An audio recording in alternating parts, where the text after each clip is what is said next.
ఆకాశవాణి ప్రాంతీయ వార్తలు చదువుతున్నది కనపర్తి రాణి. ముఖ్యాంశాలు. ఉగ్రవాదంపై ప్రపంచ దేశాలు ఉమ్మడిగా పోరాడాలని ప్రధానమంత్రి నరేంద్ర మోదీ ఉద్ఘాటించారు. తెలంగాణలో నిర్వహించే వన మహోత్సవ కార్యక్రమంలో ముఖ్యమంత్రి రేవంత్ రెడ్డి ఈరోజు పాల్గొంటారు.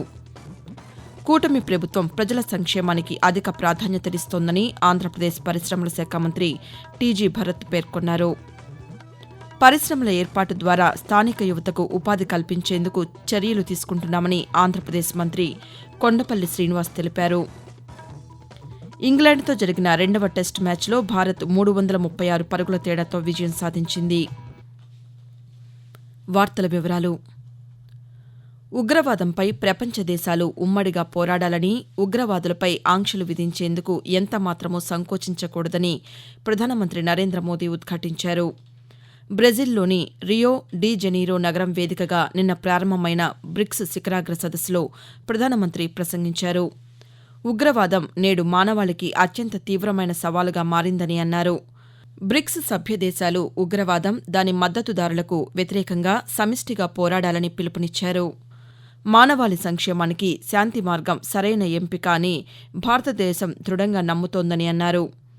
శాంతియుత, సురక్షితమైన వాతావరణంలోనే మానవాళి అభివృద్ది సాధ్యమని, ఈ లక్ష్యాన్ని నెరవేర్చడంలో బ్రిక్స్ చాలా ముఖ్యమైన పాత్ర పోషిస్తుందని ప్రధానమంత్రి వెల్లడించారు. తెలంగాణలో నిర్వహించే వన మహోత్సవ కార్యక్రమంలో ముఖ్యమంత్రి రేవంత్ రెడ్డి ఈరోజు పాల్గొంటారు. హైదరాబాద్లోని రాజేంద్రనగర్ వ్యవసాయ విశ్వవిద్యాలయ ప్రాంగణంలో ముఖ్యమంత్రి ఈ ఉదయం 11 గంటలకు మొక్కలు నాటే కార్యక్రమంలో పాల్గొంటారు.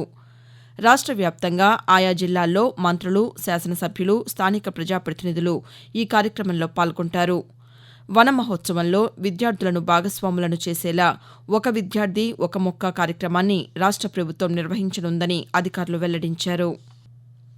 కూటమి ప్రభుత్వం ప్రజల సంక్షేమానికి అధిక ప్రాధాన్యతనిస్తోందని ఆంధ్రప్రదేశ్ పరిశ్రమల శాఖ మంత్రి టీజీ భరత్ తెలిపారు.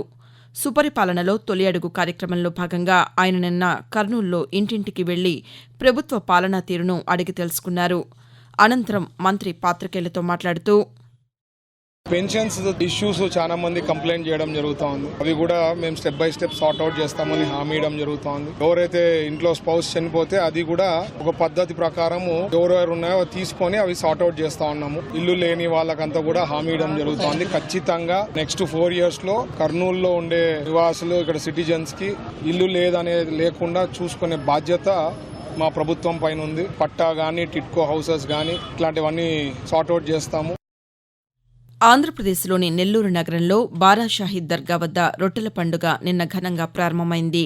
తెల్లవారుజాము నుంచి భక్తులు బారాషాహీద్ దర్గాను సందర్శించుకుని స్వర్ణాల చెరువులో రొట్టెలు పంచుకుంటున్నారు. ఈ నెల 10వ తేదీ వరకు రొట్టెల పండుగ జరుగుతుంది. రాష్ట్ర ప్రభుత్వం భక్తుల కోసం టెంట్లు, తాగునీరు, ఉచిత భోజన ఏర్పాట్లు చేసింది. జిల్లా కలెక్టర్, ఎస్పీ, ఇతర ఉన్నతాధికారులు ఏర్పాట్లను పర్యవేక్షిస్తున్నారు. కాగా ఈరోజు సాయంకాలం రాష్ట్ర విద్యాశాఖ మంత్రి నారా లోకేష్ దర్గాను సందర్శించి రొట్టెల పండుగలో పాల్గొంటారు. అర్హులైన వారందరికీ ఇళ్ల పట్టాలను పంపిణీ చేస్తామని తెలంగాణ ఉప ముఖ్యమంత్రి మల్లు భట్టి విక్రమార్క తెలిపారు. ఖమ్మం జిల్లా మధిర నియోజకవర్గంలో ఇందిరమ్మ ఇళ్లు లబ్దిదారులకు మంజూరు పత్రాలను ఆయన నిన్న పంపిణీ చేశారు. తొలి ఏడాదిలోనే 22,500 కోట్ల రూపాయలతో 4,50,000 ఇందిరమ్మ ఇళ్లు మంజూరు చేశామని ఉప ముఖ్యమంత్రి ఈ సందర్భంగా మాట్లాడుతూ, తెలంగాణ రాష్ట్రంలో పుట్టినటువంటి ప్రతి కుటుంబానికి రాష్ట్రంలో ఇల్లు ఉండాల్సిందే. ఆ ఇంట్లో ఆత్మగౌరవంతో ఆ కుటుంబం బతకాల్సింది. దానికోసం ఎన్ని వేల కోట్లైనా ఈ రాష్ట్ర ప్రభుత్వం ఖర్చు పెట్టడానికి సిద్ధంగా ఉందని చెప్పడం కోసమే రాష్ట్ర వ్యాప్తంగా ఈ కార్యక్రమాన్ని చేపట్టి ముందుకు పోతా ఉన్నాం. సామాజిక న్యాయానికి ప్రాధాన్యతనిస్తూ ప్రభుత్వం అన్ని వర్గాల సంక్షేమానికి కృషి చేస్తుందని ఆంధ్రప్రదేశ్ బీసీ సంక్షేమ శాఖ మంత్రి ఎస్ సవిత తెలిపారు. గుంటూరు జిల్లా తాడేపల్లిలోని మంత్రి క్యాంపు కార్యాలయంలో నగరాల సామాజిక వర్గ ప్రతినిధులు మంత్రితో నిన్న సమావేశమై వారి సమస్యలపై వినతి పత్రాన్ని అందజేశారు. ఈ సందర్భంగా మంత్రి మాట్లాడుతూ, కుల ధృవీకరణ పత్రాల జారీపై అధికారులతో మాట్లాడి పరిష్కరిస్తామని తెలిపారు. ప్రభుత్వ ఉత్తర్వుల ఆధారంగా రాష్ట్ర వ్యాప్తంగా ఉన్న నగరాల సామాజిక వర్గాన్ని బీసీ, డీలుగా గుర్తించి ధృవీకరణ పత్రాలు జారీ చేసేలా చర్యలు తీసుకుంటామని మంత్రి హామీ ఇచ్చారు. ఆకాశవాణి ప్రాంతీయ వార్తలు వింటున్నారు.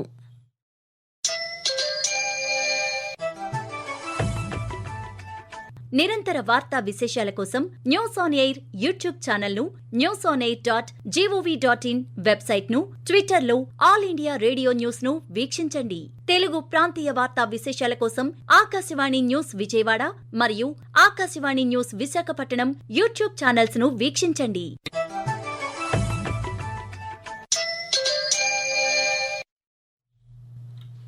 పరిశ్రమల ఏర్పాటు ద్వారా స్థానిక యువతకు ఉపాధి కల్పించేందుకు చర్యలు తీసుకుంటున్నామని ఆంధ్రప్రదేశ్ సూక్ష్మ, చిన్న, మధ్యతరహా పరిశ్రమల శాఖ మంత్రి కొండపల్లి శ్రీనివాస్ చెప్పారు.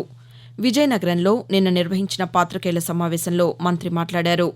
ప్రభుత్వం ప్రోత్సాహకాలను అందించడంతో పెట్టుబడులు పెట్టేందుకు పారిశ్రామికవేత్తలు ముందుకు వస్తున్నారని మంత్రి తెలియజేశారు. ఆంధ్రప్రదేశ్లోని తిరుమల తరిగొండ వెంగమాంబ అన్నప్రసాద కేంద్రంలో ఇకపై భక్తులకు వడల ప్రసాదాన్ని అందిస్తున్నామని తిరుమల తిరుపతి దేవస్థానం చైర్మన్ బీఆర్ నాయుడు తెలిపారు. గత రాత్రి తిరుమలలో వడల ప్రసాదాన్ని అందించే కార్యక్రమాన్ని ఆయన ప్రారంభించారు.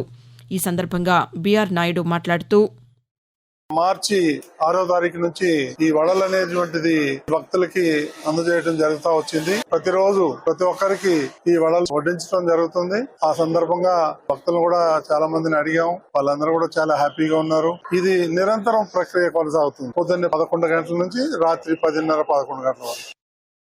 నీటి సంరక్షణ, నిర్వహణతో పాటు ముఖ్యంగా వర్షపు నీటిని సద్వినియోగం చేసుకోవడానికి కేంద్ర ప్రభుత్వం జలశక్తి అభియాన్లో వర్షపు నీరు ఒడిసి పట్టడం క్యాచ్ ది రైన్ కార్యక్రమాన్ని చేపట్టింది.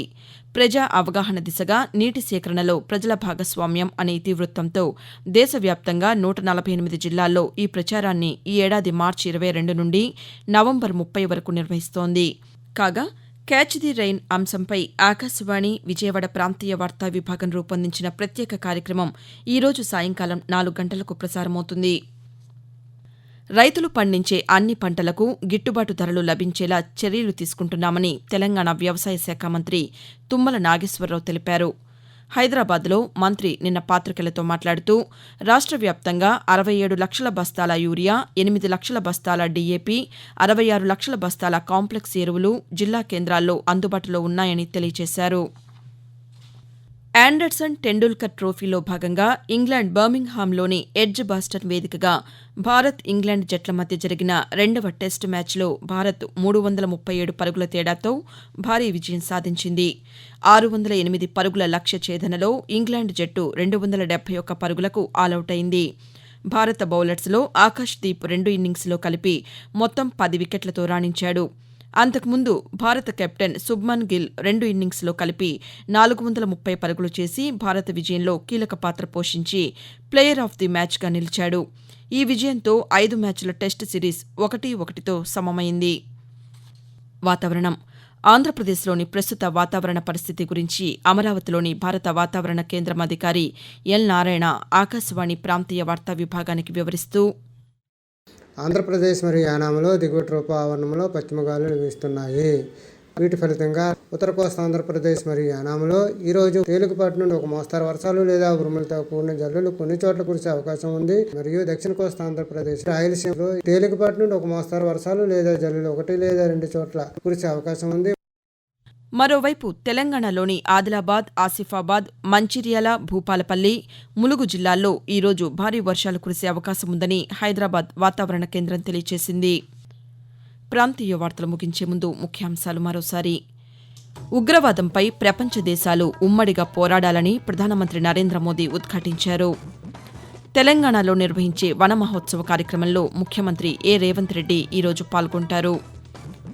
కూటమి ప్రభుత్వం ప్రజల సంక్షేమానికి అధిక ప్రాధాన్యతనిస్తోందని ఆంధ్రప్రదేశ్ పరిశ్రమల శాఖ మంత్రి టీజీ భరత్ పేర్కొన్నారు. పరిశ్రమల ఏర్పాటు ద్వారా స్థానిక యువతకు ఉపాధి కల్పించేందుకు చర్యలు తీసుకుంటున్నామని ఆంధ్రప్రదేశ్ మంత్రి కొండపల్లి శ్రీనివాస్ తెలిపారు.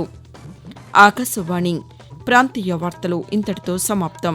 తిరిగి 7 గంటల 5 నిమిషాలకు జాతీయ వార్తలు వింటారు.